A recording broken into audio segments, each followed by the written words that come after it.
sono delle belle persone tra di noi, che vivono l'attivismo politico come un servizio gratuito e che veramente mi hanno fatto commuovere.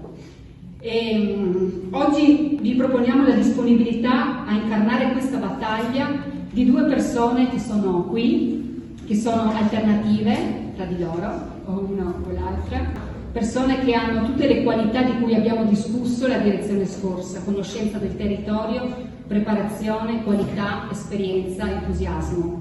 La prima opzione, la prima disponibilità è pensata nell'ottica di portare avanti il tema della sanità pubblica, così importante nella nostra regione e in Italia, ed è quello di Nicola Deli Quadri.